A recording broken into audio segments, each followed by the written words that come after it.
फिर आपका आज वीडियो में स्वागत है। और आज हम लोग देखने जा रहे हैं सेकंड पार्ट। कौन से पॉडकास्ट का बताएंगे? मौजा, द्वारका और राम मंदिर का।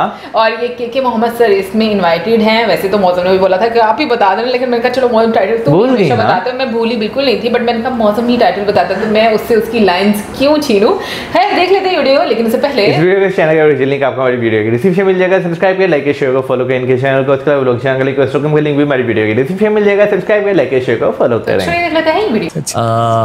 और आगे बढ़ने से पहले अब हम एक छोटा सा पॉज लेंगे, क्योंकि एज अ पॉडकास्टर मुझे आपके दिल के अंदर घुसना है और फिर आपसे सवाल पूछने हैं। अच्छा। तो हमारा एक राउंड है Ajio presents keep it casual. उसमें मैं आपको हिस्ट्री के बारे में ही सवाल पूछूंगा और कुछ ऐसे टेंजेंशियल सवाल पूछूंगा। आपके आंसर्स पर बेस्ड होंगे सवाल। तो आर यू रेडी सर? ठीक है sir. Ajio presents keep it casual के मोहम्मद सर के साथ हिस्ट्री के बारे में, आर्कियोलॉजी के बारे में बहुत कुछ जानेंगे। ओके, अगर आपके पास एक टाइम मशीन होती तो इंडियन हिस्ट्री के कौन से पीरियड में आप जाते उस टाइम मशीन के थ्रू स्टडी करने के लिए या चीज़ों को जानने के लिए? डोरेमोन की बात है। मैं बिल्कुल एकदम हड़प्पा मोहनजोदारो के पीरियड में जाना चाहूँगा। मैंने टाइम मशीन भी इसी तरीके का मॉन्यूमेंट में रिकमेंड किया है, क्योंकि मॉन्यूमेंट में भी जो ना आपको एक टाइम मशीन होना चाहिए जो म्यूजियम में है, कि ताकि जो ना one can travel through the time. जो जैसे आप जो ना इसमें दिल्ली का जो मंदिर है ना, उसमें एक बोट राइड है। तो वो बोट राइड में अगर आप जाएंगे तो अब डिफरेंट पीरियड्स ऑफ हिस्ट्री आप जो ना इसमें जा सकते हैं। तो उसी तरीके के टाइम मशीन ये म्यूजियम में भी रहना चाहिए। ये कौन सी काल में आप पहुँचेंगे?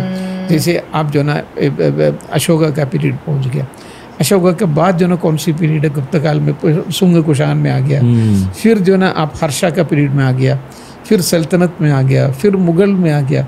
तो ये सब चीज़ों में जो ना एक क्यूरियोसिटी जगाएंगे लोगों को, जो ना बहुत अच्छा लगेगा। ये हिस्ट्री जो है ना बिल्कुल ऐसी वैसी सब्जेक्ट नहीं है, इसे वेरी इंटरेस्टिंग सब्जेक्ट करके जो ना लोगों को लगेंगे। तो वो ज़रूरी है। ओके, पर क्यों हड़प्पा और मोहनजोदारो सर? हड़प्पा और मोहनजोदारो पहले हम लोगों को 100 years पहले, जो 1927 के पहले हम लोगों को ये पता नहीं था कि हमारा हिस्ट्री इतनी पुरानी हिस्ट्री है जी। तब तक लोग ये समझते कि हमारा हिस्ट्री जो ना चालू हो रहा है 600 BC। 600 BC का मतलब है बुद्धा का पीरियड। तो वो लोग उतना ही समझ रहे थे। उसके पहले जो है वैदिक काल था, लेकिन वैदिक काल क्या है इसको बारे में ठीक से पता नहीं था। लेकिन it was this one, Harappa देख लिया था जगह, लेकिन हड़प्पा का रियल इम्पोर्टेंस क्या है ये पता नहीं था। फिर बाद में जो मोहनजोदारो मिला, तो मोहनजोदारो में भी ये 400 किलोमीटर की दूरी में ये दोनों जगह पे जी बिल्कुल उसी तरीके से ब्रिक जो हड़प्पा में था उसी तरीके से ब्रिक यहाँ पर भी मिला। उसी तरीके से टाउन प्लानिंग वहाँ जो है वो यहाँ पर भी मिला। उसी तरीके से जो ना पोट्री मिला, जो वेट है वो भी एक ही जैसे। तो लोगों को पहली बार पता चला ये दोनों इतनी दूरी में है लेकिन एक ही सिविलाइजेशन है। फिर यहाँ से जो सील मिला है, the same kind of seal जो ना मेसोपोटामियन कल्चर में मिला, and that too at a depth of 2600 BC। अच्छा, उनका तो पूरा डेटिंग हो गया था। तो हम पहले क्या समझ रहे थे, हमारा जो 600 BC तक की है, उसके पहले का पता नहीं है। लेकिन पहली बार ये पता चला 2600 BC तक जाने वाले हमारे एक हिस्ट्री है, and that was the eureka moment of Indian history, जो Harappa and Mohenjodaro civilisation. Not only that, we had trade relation with Mesopotamian civilisation, ये भी पता हो गया। तो इसीलिए मैं चाहता हूँ कि वो 100 years पहले हम लोगों को ये सब कुछ पता नहीं था। पहले से 93 years पहले हम लोगों को पता नहीं था। तो इसलिए मैं चाहता हूँ कि मैं टाइम मशीन मिलेंगे तो मैं हड़प्पा मोहनजोदारो में जाऊँगा। क्योंकि और क्या क्या मिले क्या बहुत सारे अब भी हम लोगों ने डिसाइफर नहीं कर पाया, उनकी इंस्क्रिप्शन जो है डिसाइफर नहीं कर पाया। पता नहीं चल रहा, कोशिश हो रही है, कोशिश चल रहे है, लेकिन जब तक आपको एक ट्राइलिंगल इंस्क्रिप्शन नहीं मिलेंगे।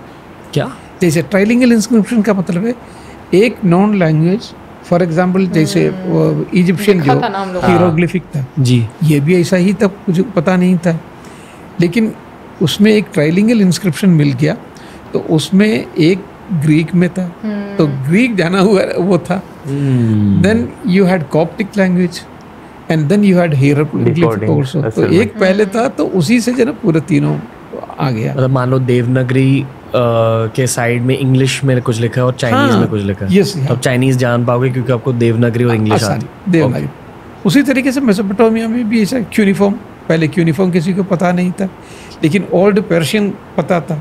तो एक इंस्क्रिप्शन ऐसी मिल गया जो ओल्ड पर्शियन में भी है, क्यूनिफॉर्म में भी है, और फिर एक दूसरा एक और लैंग्वेज उसमें। जब बोलो सर। हाँ, तो इसलिए जो ना, तो उसी तरीके के जब तक जो ना ट्राइलिंगल लैंग्वेज नहीं मिलेगा तो बहुत मुश्किल है। इसलिए डिगिंग करना ज़रूरी है, डिगिंग करना ज़रूरी। कहीं वो शायद इंस्क्रिप्शन पड़ी हुई है पर उसे ढूंढना ज़रूरी है। Yes yes yes yes. तो क्या पाकिस्तानी गवर्नमेंट ये करेगी? हाँ, नहीं, पाकिस्तानी गवर्नमेंट भी होना चाहिए, हमारे इंडिया में भी काफ़ी जगह है। अभी हमारा जो ना जितने भी ये है, जो हमारा जितने भी साइट्स इंडिया में हम लोगों को मिला है, तो वो सब जो ना फैसिनेटिंग साइट्स है। Okay okay. अगला सवाल। यस।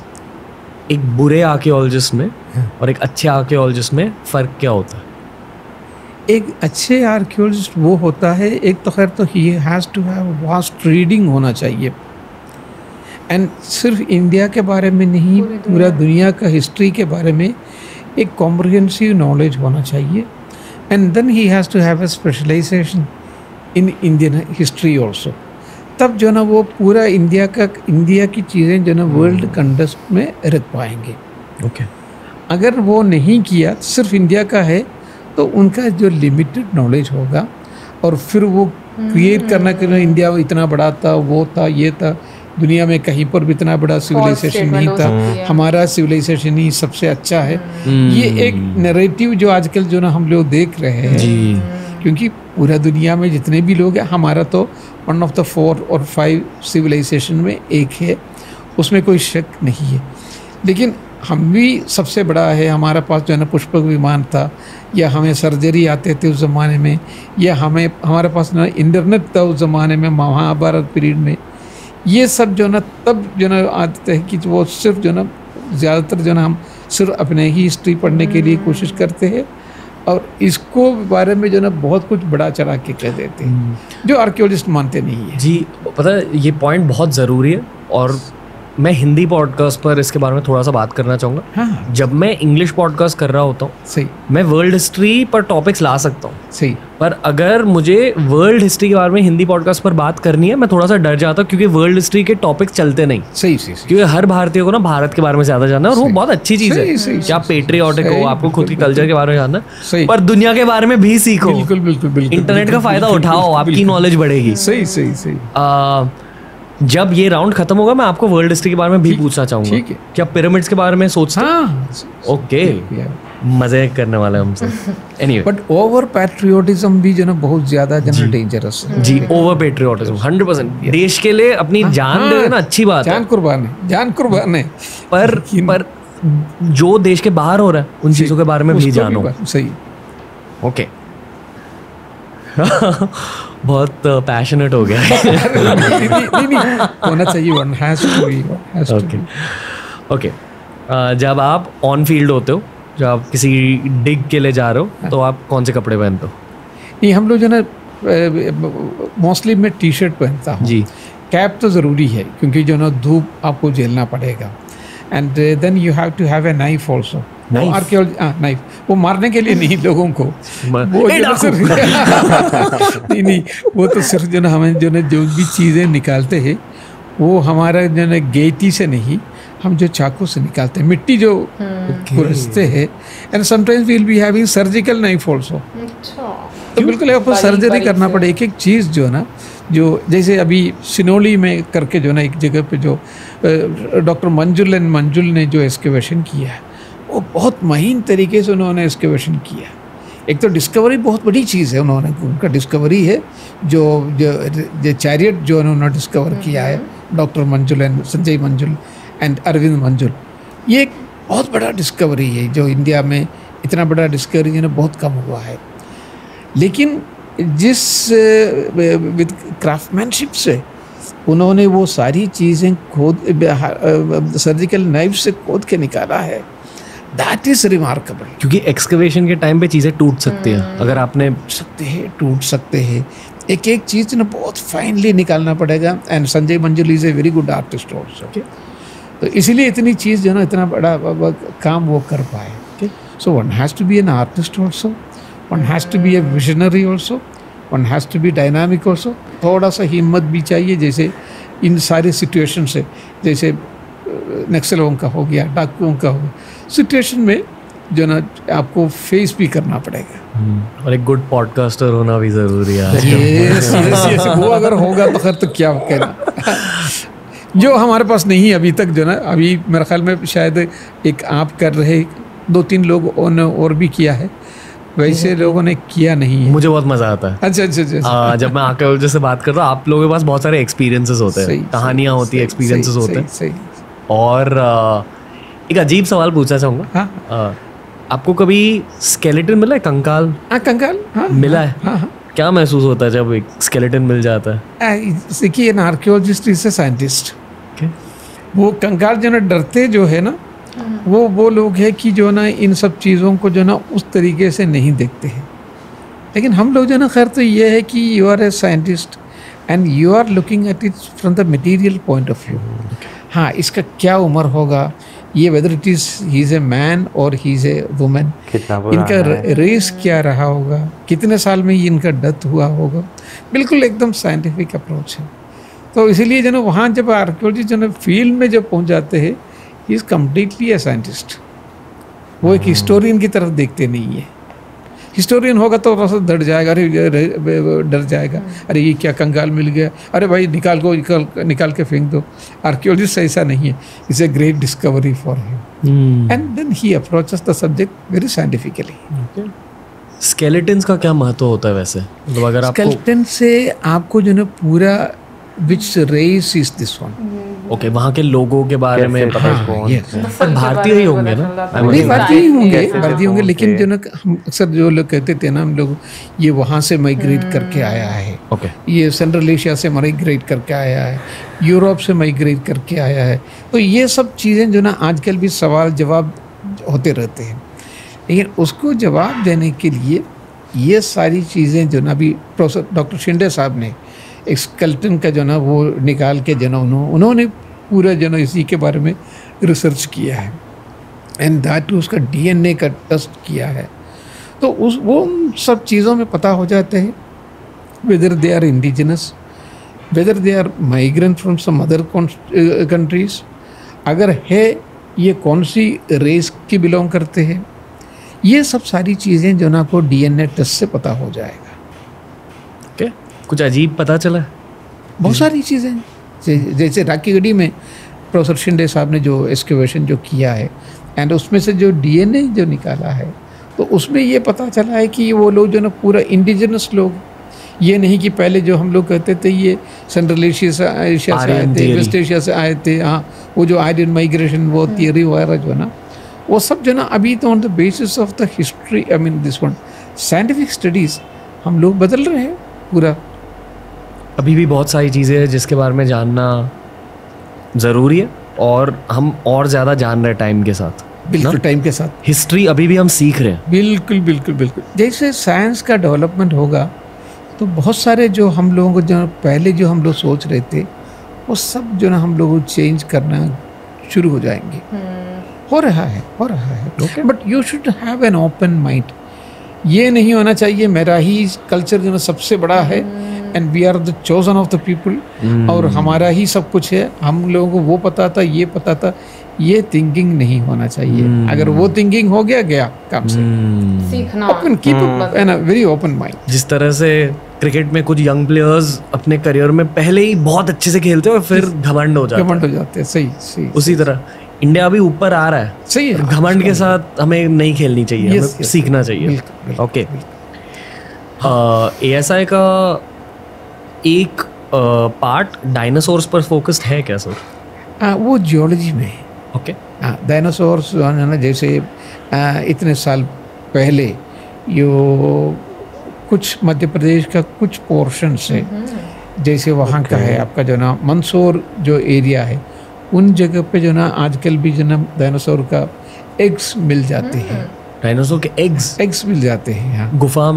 गुफा में भी है, बाहर जो ना खेत में, इसमें भी है, फील्ड में भी है, अब भी है, कई जगह पे है। लेकिन वो फॉरेस्ट जो ना बताते नहीं है, बताना भी नहीं चाहिए, वरना लोग जो ना उसको जो ना छेड़छाड़ करेंगे। सो that was I mean millions of years पहले जो ना वो था। पर क्या छेड़छाड़ करेंगे एग्स की? वो एक वेगनर का एक थियरी है, कॉन्टिनेंटल ड्रिफ्ट थियरी करके। पहले ज़माने में जो ना ये जितने भी कॉन्टिनेंट्स आजकल जो ना हम लोग जो ना एशिया है, यूरोप है, वो सब कहते हैं, ये सब एक था, पैंजिया। Then this Pangea जो ना after then because of certain movements, tectonic movement भी हो सकता है, and or that जो expansion of the coast जो plate है, जिसकी वजह से जो ना दूर हो गया।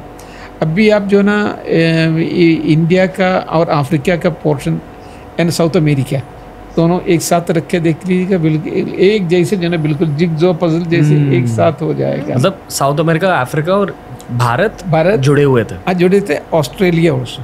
यानी कि ये फिर इसलिए अभी जो वहाँ जो फॉसिल्स मिलते हैं, एक जैसे फॉसिल्स मिलेंगे। मतलब अफ्रीका में जो फॉसिल्स मिलते हैं बिल्कुल मध्य प्रदेश के फॉसिल्स, मध्य प्रदेश में भी है, and that is I mean in Australia also. So that Wegener का जो ना जब थियरी था, कॉन्टिनेंटल ड्रिफ्ट थियरी कहते हैं उसको, तो उसी में ये सारी चीज़ें आती, वो जियोलॉजी में आते हैं।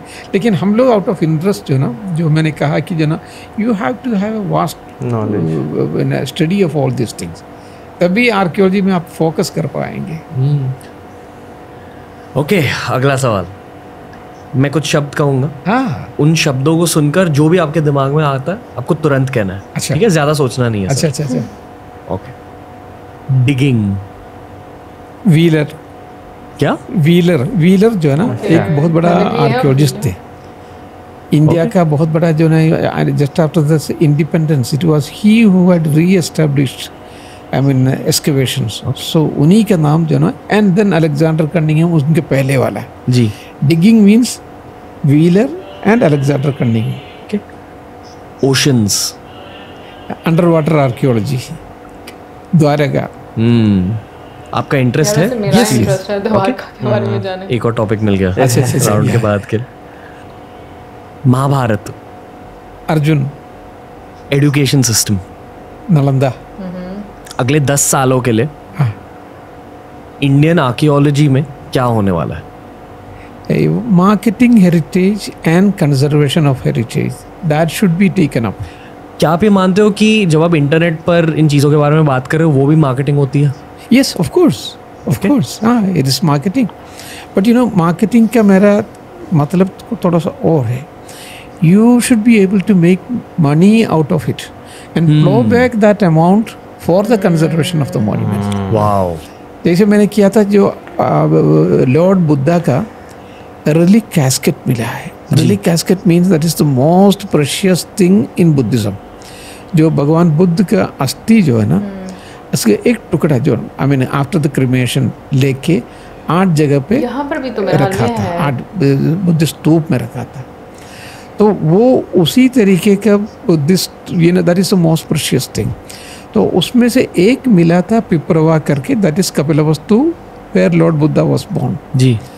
तो मैंने क्या किया था, उसी तरीके का एक रिलीक कैस्केट है वो बनवाया, न्यू मॉडर्न रिप्लिका बनवाया, और उसमें एक इंस्क्रिप्शन था, सुकिति बदिनाम सबगिनिकानम सपुत्तदलानम बुद्धास्य, वो ब्रह्मी स्क्रिप्ट में है। तो उसी तरीके से इसमें लिखवा दिया। उसमें 4 जगह का आप मिट्टी डाल दीजिए जो बुद्धिज़्म से एसोसिएटेड है। एक तो पिपरवा का या लुम्बिनी का मिट्टी डाल दीजिए, जहाँ बुद्धा वॉज बोर्न, और उसके बाद जो है ना बोध गया का मिट्टी डाल दीजिए, सारनाथ का मिट्टी डाल दीजिए, कुशीनगर का मिट्टी डाल दीजिए। योर आपको जो है ना खर्चा जो पड़ेगा 500 रुपया 400 रुपया पड़ेगा जी, but you can sell it for 10,000 rupees, क्योंकि थोड़ा सा ग्रेन डालना है इस जगह का मिट्टी में। उसमें एक इंस्क्रिप्शन लिखवाना है। ये मैंने जब इंडिया आए थे, ओबामा जब इंडिया में आए थे, तो मैंने यहाँ की तरफ से, इंडिया की तरफ से जो गिफ्ट जो दिए उनको दिया था, दैट वाज दिस वन।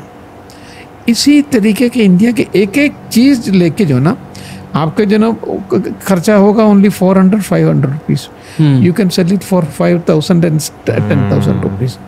इसी तरीके से इंडिया का जो हेरिटेज है ये आप सेल कर सकते हैं। मतलब एक आर्कियोलॉजिस्ट को जिस तरह से हिस्ट्री के बारे में पता है, अगर आप उसमें थोड़ी क्रिएटिविटी डाल दो, थोड़ा सा कैपिटलिज्म डाल दो, आप हिस्टोरिकल टूरिज्म से बहुत ज़्यादा पैसे कमा सकते हैं। बहुत ज़्यादा कमा सकते हैं आप, जो ना डबल ट्रिपल, ये जो ना ट्रिपल भी नहीं, ये आप जो ना 10-15 गुना कर सकते, and plough back that amount again for the conservation of the monument, क्योंकि बहुत सारे मॉन्यूमेंट की हालत बहुत ख़राब है। तो ये सब आप कर सकते हैं। करप्शन भी है, करप्शन बहुत ज़्यादा है। किस तरह की करप्शन होती है? अब जो ना करप्शन के बारे में मैं बात करूँ तो खैर तो कुछ लोगों को तो बहुत ज़्यादा लग जाएगा, तो मैं उसमें जाना नहीं चाहता हूँ, लेकिन इशारों में मैंने बात किया है, क्योंकि that would be a different case. वरना जो ना ये जो ना अब तक जो ना ये 9 सालों में बहुत कुछ कर सकता था। आपको थ्रेट्स मिलते हैं क्या? कैसे थ्रेट्स मिलते हैं? इसमें नहीं, लेकिन जो ना अयोध्या के इश्यू में मुझे तो खत्म, I was in a very perilous condition. बहुत ही जाहिर सी बात है, क्योंकि वो द होल कम्युनिटी में एक ग्रुप जो ना मेरे खिलाफ था, and I was living under the police security for 3 years। और वो 3 years का जो ना पुलिस सिक्योरिटी ही अजीब लगेगा कि आपको, जिससे फ़ायदा उठाया आरएसएस एंड बीजेपी, उन लोगों ने नहीं दिया से police security. It was a communist government हुम आई यूज्ड टू क्रिटिसाइज, उन्हीं लोगों ने सिक्योरिटी दिया, इन लोगों ने नहीं दिया। ओके। सबसे अजीब फीलिंग आपको कब लगी है कोई आर्कियोलॉजिकल साइट पर? सबसे अजीब जज्बात कि यार ये क्या हो रहा है? वो जो मिस्टीरियस फीलिंग जो है ना, मुझे बटेश्वर में, बटेश्वर ऐसी जगह है कि बिल्कुल एकदम फॉरेस्ट के अंदर था जी, एंड पूरा मंदिर ऐसी औंधे पड़े हुए हैं, सब जन बिखरे हुए हैं, एंड कम्प्लीटली स्कैटर्ड। तो there was a kind of eerie feeling, mysterious feeling. आप जो ना इस दुनिया में भी नहीं, कहीं और दुनिया में भी नहीं है, तो कहाँ है आपको खुद, you are not able to place yourself. आपको कभी खौफ महसूस हुआ है? नहीं, खौफ मुझे कभी इस तरीके से महसूस नहीं हुआ है, because you are totally involve in this one. आप प्रवीण मोहन के वीडियोस देखते हो सर? किसके? प्रवीण मोहन एक यूट्यूबर है। नहीं, वो एक्चुअली इंजीनियर है, पर खुद जाकर सारे एंशिएंट टेम्पल्स को एक्सप्लोर करते हैं। अच्छा। शो पर आए। अच्छा। उन्होंने कहा कि गुजरात में कहीं, आई थिंक रानी का बाग करके एक मंदिर है जो इन्वर्टेड टेम्पल है, जो जमीन के अंदर बनाया गया। या वो बावली है एक्चुअली। हाँ, नाम भूल गया, बावली है। लेकिन वहाँ एक और जगह है कि जो ना यहाँ जो ना लोग जो ना बिल्कुल पूरा घर छोड़ और सब छोड़ के चले गया है। हाँ, ओके, डिजर्टेड। हाँ, इसके बारे में बात हुई है। रानी की बावली वो जो ना, इसे ब्यूटीफुल। अब गए हो वहाँ? हाँ, अंदर गए हो? अंदर में सब वो पानी है, तो इसलिए जो ना एकदम पानी तक तो आप जा सकते हैं, तो दैट इज देयर। क्या महसूस हुआ है वहाँ? मुझे इस तरीके का कोई ऐसा महसूस नहीं हुआ, बिकॉज ना दैट इज वेरी वेल, ये है, I mean you have all the facilities, और पूरे ग्रुप के साथ गया था जी, इसलिए भी जो ना कुछ जगह पे आप जो ना अकेले जाना चाहिए। अकेले जाना चाहिए? चाहिए, हाँ। तब जो ना you have A this one A kind of connection with the site. जैसे नालंदा में था, नालंदा में मैं जो ना, एक तो खैर तो दिन में लोगों को साथ चलता था, लेकिन शाम को तो खैर तो बंद हो जाता, टिकट खिड़की वगैरह बंद हो जाते थे, तो मैं घूमा करता था पूरा उसमें। Then you can I mean bring back the old age, जहाँ जो ना ह्यूएंगसांग आए थे, and it was full of 10,000 students हुआ करते थे, 1,500 teachers, and they are having discussions about it. ये सब चीज़ें आपको अगर सोचने के लिए आपको एक जगह चाहिए था, तो that is evening means I mean one city sun down, जब लोग आप अकेले हैं, जाना शुरू हो जाते हैं, पूरा दुनिया जो ना बिल्कुल खामोश है, पूरी साइड्स खामोश है, तब जो ना you have a very good opportunity. वो सबको नहीं मिल पाएगा, क्योंकि I was the in charge of the whole thing, तो मुझे मौका मिला, इसलिए कोई ज़रूरी नहीं है सबको वो मौका मिलेगा। शायद खामोशी की वजह से आपके ऑब्जर्वेशनल पावर्स इंक्रीज हो जाते हैं। इस तरह से मान लो आप म्यूजिक सुन रहे हो ईयरफोन्स पर, अगर आपको दूर कुछ देखना ना, आप ईयरफोन्स निकाल के देखते हो, सेम लॉजिक होता है। बिल्कुल। ओके सर, अगला सवाल, इतिहास को लेकर हर भारतीय स्टूडेंट को 4 कौन से सबसे जरूरी लेसन्स जानने चाहिए भारतीय इतिहास को लेकर आपके अकॉर्डिंग? एक तो प्री हिस्ट्री के बारे में उनको पता लगना चाहिए, रहना चाहिए। प्री हिस्ट्री मतलब प्री हिस्ट्री के में जो ना, जैसे वो जो ना पेंटिंग बनाते थे जी, हिस्ट्री के पहले के ज़माने में क्या था। पर ये क्यों जानना चाहिए? वो इसलिए क्योंकि जो होल ह्यूमन एवोल्यूशन समझने के लिए वो प्री हिस्ट्री के बारे में लगेंगे तो खैर तो उनको ये पता रहेगा ये जो ना कैसे एवोल्यूशन का स्टेप्स कैसे है करके। So that is the first lesson. ये शायद खुद के दिमाग के बारे में भी चीज़ें जानने को मिलती है, अपने समझने के लिए जो ना, and the whole human evolution कैसे हुआ जी, फ्रॉम डिफरेंट पीरियड से कैसे डिफरेंट पीरियड्स को जो ना आप कैसे आया। फिर जो प्रोटो हिस्ट्री जो हमने कहा था Harappa Mohenjodaro, then the historic period जो, and then the medieval period also. तो मैं इसका जो मेडिवल पीरियड को निकालने के ख़िलाफ़ हूँ, जो अक्सर जो ना आजकल जो ट्रेंड जो चल रहा है मेडिवल पीरियड को ख़त्म कर दिया है, वो मैं उसके ख़िलाफ़ हूँ, ओपनली कहता हूँ कि उसके ख़िलाफ़ हूँ। आप जो ना 800 साल का जो ना आपका ना हिस्ट्री है वो जो ना आप मिटा नहीं सकते हैं। हाँ, अगर उसमें क्या अच्छाई है क्या बुराई है उसको तो आप एम्फसाइज कर दीजिए, लेकिन उसमें जो ना निकालने से जो ना वो हिस्ट्री नहीं बनेगा। So that was a very wrong step. तो मैं उसको तो ना openly I am against that one. You have to, अगर जो ना अकबर नहीं है, महाराणा प्रताप नहीं है, और जो ना आपको जो ना चौहान नहीं है या मोहम्मद गौरी नहीं है, तो पृथ्वीराज चौहान नहीं है। तो ये सब जो ना कॉम्प्लीमेंट्री होना चाहिए। गलत हुआ सही हुआ ये सब अलग चीज़ है, वो तो आप बता दीजिए, लेकिन उसको निकालना नहीं चाहिए। मतलब भारतीय हिस्ट्री इतनी ज़्यादा डीप है हर फेज के बारे में अलग से जानना चाहिए, बेसिकली ये कह रहा हूँ। बिल्कुल ओके। और हर फेज के बारे में जानकर अलग फ़ायदे मिलते हैं, and it has enriched our civilisation. क्योंकि पहले तो खैर तो उन लोगों ने तोड़ा है, मार काट किया है, वो सब है, लेकिन दे have enriched in the process. ये नहीं कि जो ना बहुत सोच समझ के किया है, वो मैं नहीं कहता हूँ, but in the process they have enriched the Indian civilisation. उसी तरीके से जो बाद में जो पोर्चुगीज़ आए, इंग्लिश आए, फ्रेंच आए, उन लोगों ने भी बहुत ज़्यादा ना तोड़ ताड़ किया है, but they have enriched our civilisation. तो वो हम लोगों को समझना चाहिए, and history is that. Okay, मतलब डार्क हिस्ट्री भी जानना ज़रूरी होता है। सही। Okay, alright. अगर 3 सालों के लिए आपको पीएम बनाया गया तो आप क्या चेंजेस लाओगे भारत में? शायद may be archaeological historical perspective से। इतना मैं सोच नहीं सकता हूँ, लेकिन जो ना मैं हिस्ट्री में, आर्कियोलॉजी और हिस्ट्री में जो ना ज़रूर बदलाव लाएगा, एंड वो बाकी चीज़ों के लिए मैं जवाब नहीं दे पाऊँगा। आप फंड्स भेजोगे? Not only funds, I mean the whole way of looking at the whole thing. Okay. और उसके अलावा जो ना इसको जो ना इसको इंटरेस्टिंग बनाने के लिए, जैसे मैं नालंदा का एक एग्जाम्पल आपको दे दिया, एक कि अगर जो ना इसको जो ना ये बना दिया है, इसको मार्केटिंग कीजिए, इससे बहुत ज़्यादा आप पैसा बना सकता है, फिर आपको गवर्नमेंट फंडिंग की ज़रूरत नहीं होगा, उतना खुद कमा सकते हैं। And many countries are doing it, और हम लोग वो नहीं है, हमारा सोच ही वो नहीं है। That is the biggest problem. You have to think differently. Honestly I feel मेरी जनरेशन बहुत ज़्यादा एंटरप्रेन्योरियल है, बहुत सारे बिजनेसेस स्टार्ट हो रहे हैं। जब हमारी जनरेशन पावर में आ जाएगी, हमारी जनरेशन गवर्नमेंट में बैठेंगे, तब शायद ये सब होगा। मतलब दैट्स द रॉ ट्रूथ है। रियली। अब उसमें एक एग्जांपल है, क्योंकि जैसे आप रोम में चले जाइए या ग्रीक में चले जाइए, वहाँ एक्सकेवेशन के लिए बाहर के लोगों को जो ना आप इतना फीस दे दीजिए, आप उसको वहाँ के एक्सकेवेशन में पार्टिसिपेट कर सकते हैं। I am talking about the senior people.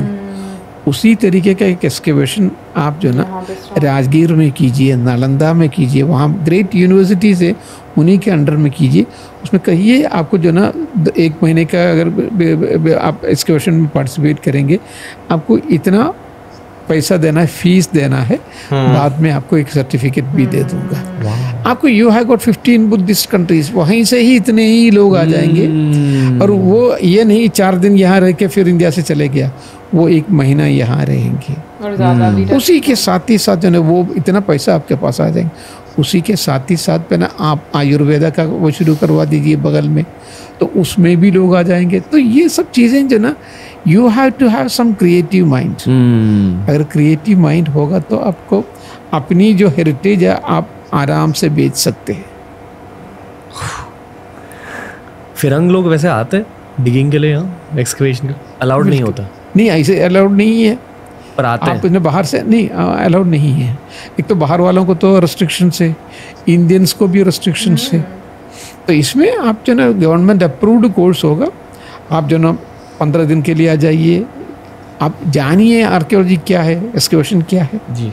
आपको जो ना रहने की जगह मिल जाएगा, तो वहाँ सारे लोग जो ना बहुत अच्छा डिस्कशन होगा, इवनिंग में डिस्कशन होगा, and they will go back as Indian ambassadors. फिर वो दूसरा ग्रुप को वहीं से बेचेंगे। इन सब चीज़ों को मैं कह रहा हूँ, you have to have a potential very this one visionary minister, और जो ना उसी तरीके का जो गवर्नमेंट ऑफिशियल्स है, तभी बदलाव आएगा। अभी कौन सी मिनिस्ट्री में आता है इसे? अभी it is ministry of culture and tourism, tourism and culture. Okay, अगला सवाल सर, भारत में सबसे एक्साइटिंग अनएक्सप्लोर्ड जगह कौन सी है आपके अकॉर्डिंग, जहाँ ज़्यादा डिगिंग हुई नहीं है?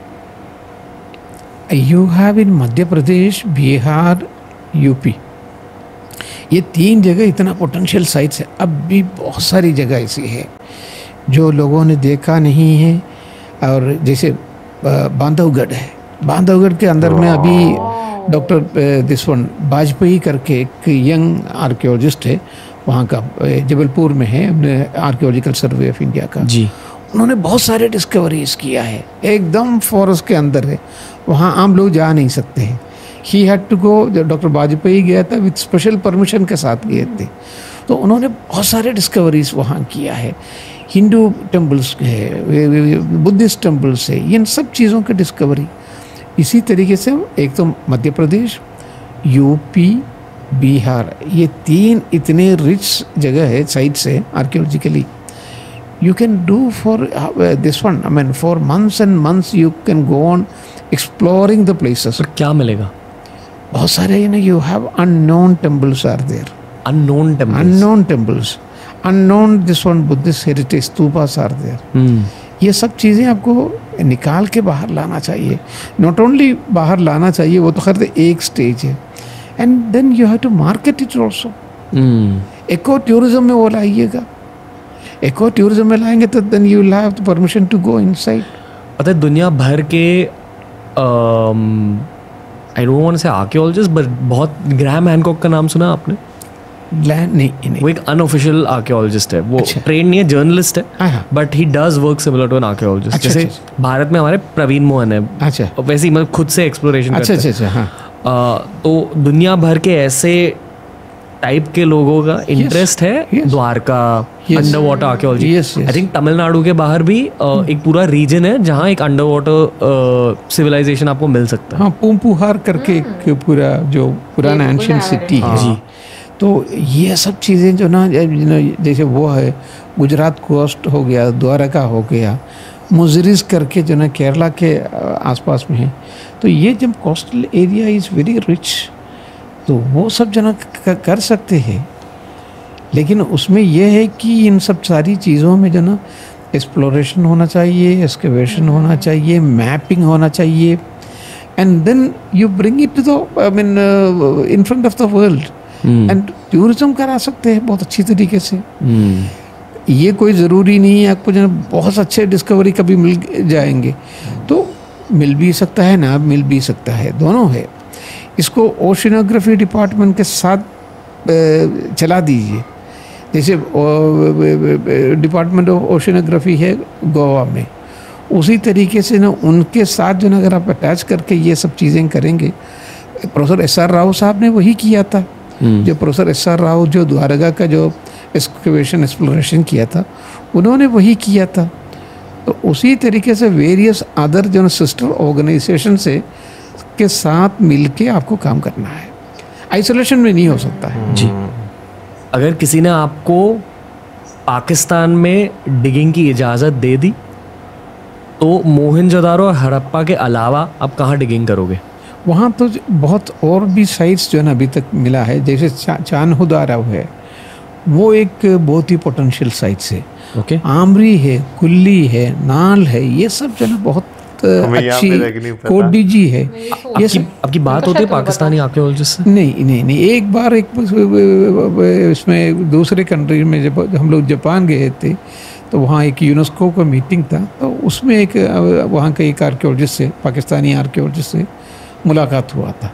Otherwise we don't have any kind of connection with those people. क्या बात हुई उनसे? उसमें जो उनके पास जो है क्या क्या हिस्टोरिकल साइट्स अभी हड़प्पा क्या क्या न्यू एक्सप्लोरेशन से, एक्सकेवेशन से क्या क्या टेक्निक वो यूज़ कर रहे हैं। सो that was a forum, UNESCO का फोरम था, तो उसी में डिस्कशंस हुआ करता था। रहते भी हम लोग जो है सब सारे जितने भी डेलीगेट्स थे फ्रॉम वेरियस कंट्रीज एक साथ ही रहते थे, तो उसमें यूरोप से भी थे, बाकी सारे लोगों दुनिया से थे, तो उसी में एक बार डिस्कशन हुआ। And I had the privilege of conducting Pervez Musharraf, जो वहाँ के जो प्रेसिडेंट थे एक ज़माने में, वाजपेयी साहब के ज़माने में, the president of Pakistan. So I had the privilege of conducting him, showing him Taj Mahal. उनको और उनकी जो वाइफ शीबा मुशर्रफ थे, उन दोनों को मैंने ही ताजमहल दिखाया था। ओके, वाओ, यही था Ajio presents keep it casual. Sir भाई, एक आर्कियोलॉजिस्ट जो है उनकी ज़िंदगी इस तरह की होती है कि बहुत सारे एक्सपीरियंस होते हैं उनके पास सुनाने को, बताने को। जैसे हम एग्जांपल देते हैं ना कि जो पहले के लोग होते थे जो मोबाइल में या टेक्नोलॉजी में इतना नहीं इन्वॉल्व होते थे, उनके पास बातें करने को, बताने को बहुत कुछ होता है। मेरा ख्याल है कि उसी तरह आर्कियोलॉजिस्ट के पास जो ना बताने को, उनसे सीखने को बहुत सारी चीज़ें आपको मिल सकती हैं। और जैसे मैंने कल भी बोला था कि पेशेंस होना बहुत ज़रूरी है, तो मुझे लगता है कि बहुत शदीद वाले पेशेंस की ज़रूरत है। वैसे तो मतलब के मोहम्मद सर को देखकर भी लगता है कि वो काफ़ी ज़्यादा पेशेंस वाले हैं। हाँ, एग्जैक्टली। लेकिन जो वो अपनी लाइफ की एक्सपीरियंस शेयर कर रहे हैं, मतलब मैं बोलूँगी कि बहुत सारी चीज़ें ऐसी हैं जो उनमें से मैं कहूँगी कि आपको हिम्मत होती है कि आप उन सब टॉपिक्स के बारे में बोलो, क्योंकि नॉर्मली लोग जो है वो मतलब डिस्कस नहीं करते उस चीज़ के बारे में। और मुझे ना उनकी बातों में एक चीज़ बहुत अच्छी लगी, और वो ये कि वो बहुत बैलेंस तरीके से बात करते हैं। कि जैसे हम कहते हैं ना कि हमें किसी जैसे मैं अक्सर ये बात बोलती हूँ कि पाकिस्तान में प्रॉब्लम मुझे ये नज़र आती है कि वो किसी एक पर्सनालिटी को पसंद करते हैं और उसी को बस फॉलो करते हैं। हालांकि हमें अपनी ओपिनियन जो है और जो अपने कान है वो खुले रखने चाहिए। हमें हर तरह से बात को सोचना भी चाहिए, सुनना भी चाहिए, दूसरे बंदे का भी पक्ष सुनना चाहिए कि क्या हो सकता है। तो मुझे के मोहम्मद सर की जो बातें हैं उनमें वो चीज़ नज़र आई, और मुझे वो चीज़ इतनी अच्छी लग रही है कि जहाँ पर उनको जो चीज़ सही लगती है वो किसी एक पॉलिटिकल पार्टी के साथ अटैच नहीं है। वो बहुत न्यूट्रल वे में बात कर रहे हैं कि जहाँ पर जिसने सपोर्ट किया है, जहाँ पर जिसमें अच्छी चीज़ें हैं, जहाँ पर उनको ज़्यादा फ्रीडम मिली है या जहाँ पर उनको ज़्यादा प्रॉब्लम्स फेस करनी पड़ी, उन्होंने हर चीज़ का उसमें जिक्र किया है। और जहाँ तक बात की है उन्होंने एनर्जी की, तो मुझे ऐसा लगता है कि बहुत ज़्यादा एनर्जी होती है एक जगह की। स्पेशली जब हम लोग तक्षशिला में गए थे और वहाँ पर हम लोग स्टूपा में गए थे, तो स्टूपा में हालांकि बहुत ज़्यादा लोग नहीं थे, कोई 3-4 लोग होंगे जो मतलब विज़िट कर रहे थे, बट उस जगह की एक एनर्जी थी और वो बहुत डिफरेंट एनर्जी थी। और इनफैक्ट जो हम लोग वहाँ पर, हम लोगों ने जो टूर गाइड थे जो हमने हायर किए थे, उन्होंने बताया था कि अभी तक यहाँ से बहुत सारी चीज़ें जो हैं वो लोगों को मिलती हैं, और वहाँ पर किसी भी किस्म की अभी डिगिंग स्टार्ट मुझे नहीं लगता कि हुई होगी, क्योंकि वो जब हम वहाँ पे गए थे, वहाँ पे जो जितनी भी बाउंड्री थी ना, उसके पार हमें कुछ भी नहीं था देखने को मिला। लेकिन तुम ये देखो कि लोगों को अगर चीज़ें वो ज़मीन से निकल कर खुद बाहर आ रही हैं, तो अगर वहाँ पर डिगिंग स्टार्ट हो जाए तो कितना कुछ मिल सकता है। बहुत कुछ आपको जो है वो देखो, क्योंकि भाई जो पुरानी सिविलाइजेशन थी, लाजमत है उनका पूरा वो शहर जो है वो बसे हुए थे। हमारे सामने जो चीज़ें लाई गई वो सिर्फ एक हिस्सा है। अच्छा, यहाँ पे मैं एक बात करना चाहूँगा, बहुत देर पहले तकरीबन कोई 3-4 साल पहले मैं जब इस्लामाबाद गया था, तो तब जो है मैं अपने कज़न के साथ इस्लामाबाद के पास भी एक स्टूपा है वहाँ पर गया था। वो कज़न मेरा जो है वो टाइल का जो है वो काम करता है, जो तुमने दिखाया भी था। हाँ, जो मैंने दिखाया भी था, मेरे से हाँ नाम निकल गया से। उसने बताया था कि ये टाइल्स यानी कि जो पत्थर लगे हुए हैं ना, कहता आज के ज़माने में जो है ना ये पूरी एक टेक्नोलॉजी के साथ जो है वो लगाए जाते हैं। और उस ज़माने में कहते हैं वो खुद देखे रहा था कि कैसे इस तरह इतनी अच्छी फिनिशिंग के साथ उन्होंने पूरा स्टूपा जो है वो नीचे से ऊपर तक जो है वो खड़ा किया हुआ था। उसके अलावा एक और चीज़ है, जब आप तक्षशिला जाते हैं ना, तो जब आप एंटर होते हैं गेट से, वहाँ पर वो जो स्टूपा था धर्मशिखा स्टूपा, उसमें जब एंटर होते हैं तो वहाँ पे एंटर होते साथ ही आपको जो वहाँ पे एक सुकून, वहाँ पे कोई शोर शराबा नहीं, कोई कुछ नहीं, वो सुकून आपको बहुत जो है ना अच्छी वाइब्स देता है वहाँ पे। बिल्कुल। और बीच में बुद्धास रेलिक्स के बारे में बात की थी, तो मेरे माइंड में आ रहा था कि जब हम लोग तक्षशिला म्यूजियम में गए थे तो वहाँ पर हम लोगों को ये बताया गया था, और अभी मैं वही चीज़ है वो विकिपीडिया कर रही थी, तो उसके बारे में बताया गया है कि वहाँ पर 2 होली बोन्स रेलिक्स जो हैं, और जो वो आपको वहाँ पर मिलेगा। मतलब जो तक्षशिला म्यूजियम में है, तो ये चीज़ जो है मतलब मुझे लगता है कि और ज़्यादा मतलब चीज़ें मुझे लगता है कि आपको डिग करनी चाहिए, स्पेशली मुझे लगता है पाकिस्तान में भी, क्योंकि पाकिस्तान में तो बहुत सारी ऐसी जगह हैं जहाँ पर हाथ ही नहीं लगाया गया। और जिस तरीके से उन्होंने के मोहम्मद सर ने मतलब इसमें से कैसे रेवेन्यू जनरेट कर सकते हैं आइडियाज दिए, मुझे बहुत अच्छे आइडियाज लगे यार। बिल्कुल यार, मेरा ख्याल है कि हाँ, ऐसा होता है कि बहुत सारे लोग हम में से जो एंशिएंट चीजें होते हैं ना, उसको कलेक्ट करने में बड़े इंटरेस्टेड होते हैं, और उसके लिए लोग मैंने देखा है कि बहुत ज्यादा पैसा पे करने के लिए भी तैयार होते हैं। बिल्कुल बिल्कुल, मैं एग्री करूंगा। और दूसरा चीज़ ये क्या, एक और चीज़ यानी कि जब हम जाते हैं पुरानी चीज़ें देखने, यहाँ पर खास तौर पर मैं आपको बताऊँ तो मोस्टली टिकट जो है वहाँ का नहीं होता। जैसे अभी हम जैसे धर्मशिखा स्टूपा गए थे तो वहाँ पे कोई टिकट नहीं था, वैसे जाके विजिट करके आ सकते। तो मेरा ख्याल है कि कुछ नॉमिनल सी प्राइस होनी चाहिए, ताकि वही उसकी मेंटेनेंस पर और मज़ीद एक्सप्लोर करने पर जो है ना उसको लगाया जा सके, रेवेन्यू जो है वो जनरेट किया जा सके, बजाय इसके सॉरी आप इंटरप्ट कर रहा हूँ, सॉरी आप कह रही, बजाय इसके कि उन जगहों को भी यारों मददगार छोड़ा जाए, ठीक है बस चल रहा है चलता रहे, थोड़ी देर से बाद मेंटेनेंस कर दी, तो मेरा ख्याल है कि उसे मजीद एक्सप्लोर करना चाहिए। अच्छा, मजे की बात है कि वो हड़बड़ी में कह रहा है सॉरी मैं इंटरप्ट कर रहा, नहीं सॉरी आप इंटरप्ट कर रही हैं। अच्छा, वैसे जब हम लोग धर्मराजिका स्टूपा गए थे ना, तो एक चीज़ मैं बताती थी, जैसे बोल रहा है कि वहाँ पर चाहे थोड़ी सी टिकट कम प्राइस में लगा दो, लेकिन लगा देनी चाहिए, पर सबसे पहले आप लोगों को मेंटली प्रिपेयर तो करें। मतलब अगर मैं पाकिस्तान की बात करूँ कि वो ऐसी जगह विजिट करें, क्योंकि आप जब तक उनको नहीं बताओगे ना कि इनकी इंपॉर्टेंस क्या है, तब तक लोग विजिट करेंगे ही नहीं। सो मुझे लगता है कि लोगों का इंटरेस्ट भी क्रिएट करना चाहिए। और मैं ऑनेस्टली बोलूँ तो मैं वाकई में बहुत सारी ऐसी जगह विजिट करना चाहती हूँ, और उसकी रीज़न ये है कि मैं आज भी धर्मराजिका स्टूपा की वाइब जो है और जो एनर्जी है मैं नहीं भूली। मुझे अभी भी वो दिन और वो सारी जगह और उसकी जो वाइब है मुझे याद है। मैं अभी भी बात करूँ ना तो इंडिया और पाकिस्तान का बहुत सारा एरिया जो है वो अनएक्सप्लोर्ड है। उसकी रीज़न में भी हो सकती है फंड्स की कमी, जो सामना जो है करना पड़ता है, तो ठीक है। क्योंकि अगर बात की पाकिस्तान में डिफरेंट, आपको मेहरानगढ़ की सिविलाइजेशन शायद आपको आइडिया बलोचिस्तान में है, वो देखने को मिलती है, जो बड़ी बड़ी यानी कि प्रोमिनेंट नाम है वो आपको यहाँ पे देखने को मिलते हैं। लेकिन अगर आप KPK की बात करें तो बुद्धिज़्म के लिहाज से बहुत ज़्यादा फेमस है और बहुत ज़्यादा अनएक्सप्लोर्ड अभी तक वहाँ पर आपको चीज़ें मिलती हैं। ऑन दी अदर साइड, जैसे अभी हमने ये वीडियो देख रहे बीच में मध्य प्रदेश के बारे में, जंगल के बारे में बताया जाता है, वहाँ पे कितनी डिफरेंट है। मेरा दिल कर रहा था वो फॉरेन से जाओ, तो भाई पर वहाँ पे आपको पता है स्पेशल परमिशन के साथ जाना पड़ता है, अलाउ ही नहीं है। तो जो है मेरा ख्याल है कि दुनिया जो है ना वो अभी बहुत ज़्यादा अनएक्सप्लोर्ड है। बहुत सारी चीज़ें ऐसी हैं जो अभी तक जो है आपके लिए एक रहस्य बनी हुई, एक मिस्ट्री है। तो टाइम के साथ साथ जो है चीज़ें मेरा ख्याल है होंगी, लेकिन बहुत ज़्यादा टाइम लगेगा, क्योंकि बहुत सारी चीज़ें ऐसी हैं जिनका सिरे से आपको कुछ पता ही नहीं है। ठीक है, आप एक अनुमान अनुमान लगा सकते हैं, लेकिन वो क्या है, उनके इंस्क्रिप्शंस जो हैं उन पे क्या लिखा हुआ है, वो बहुत चैलेंजिंग चीज़ें हैं। यहाँ पर मैं दो बातें करना चाहूँगी फटाफट। एक तो मैं बुद्धा जी से रिलेटेड करना चाहूँगी कि अफगानिस्तान में अगर हमें याद हो तो जो बुद्धा जी का दुनिया का सबसे बड़ा स्टेच्यू था, हाँ, वो पहले डिस्ट्रॉय कर दिया गया था किसी ज़माने में। देखो तालिबान ने क्या किया, तालिबान ने उस साइड पर टिकट लगा दी है कि जिसने देखनी है वो जाए। मैं ये बात सोच रही थी कि जब वो इतने समझदार हो सकते हैं तो मतलब यहाँ पर पाकिस्तान में लोग क्यों नहीं समझदार हो सकते? मतलब उनको भी पता चल गया कि भाई कैसे हम लोगों ने रेवेन्यू जो है जनरेट करना है। इससे पता चलता है, जैसे के मोहम्मद जो सर बात कर रहे थे, हाँ। कितनी वो परफेक्ट सूट करती है कि आप इससे कितने पैसे कमा सकते हो, टूरिज्म कितना बढ़ सकता है, लोगों को किस किस तरीके से आप इन्वॉल्व कर सकते हो।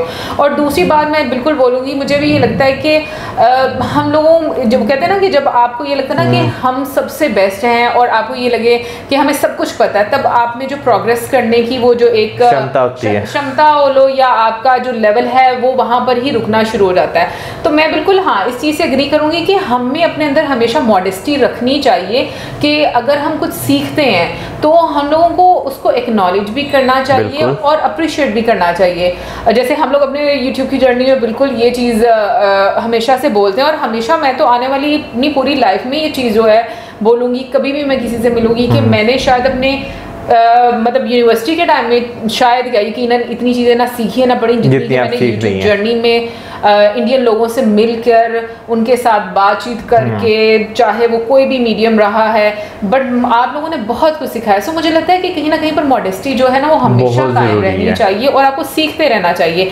एनीवे आज का पॉडकास्ट भी बहुत ही अच्छा था। आप ज़रूर बताइएगा कि आपको क्या लगता है कि जो सजेशन के मोहम्मद सर दे रहे हैं, क्या गवर्नमेंट को वो इम्प्लीमेंट करनी चाहिए और क्या मतलब आप कह लो कि ऑप्शंस हो सकते हैं कि जिससे आप इस सेक्टर में और ज़्यादा फोकस कर सकते हैं और इससे रेवेन्यू जनरेट कर सकते हैं, या फिर इंटरनेशनली आप जो है वो लोगों को इनवाइट कर सकते हैं और उससे आप इस पूरे सिस्टम को और मज़ीद बेहतर कर सकते हैं। ज़रूर बताइएगा हम लोग कमेंट सेक्शन में। इससे ज़्यादा में ज़्यादा like, subscribe, share, good bye.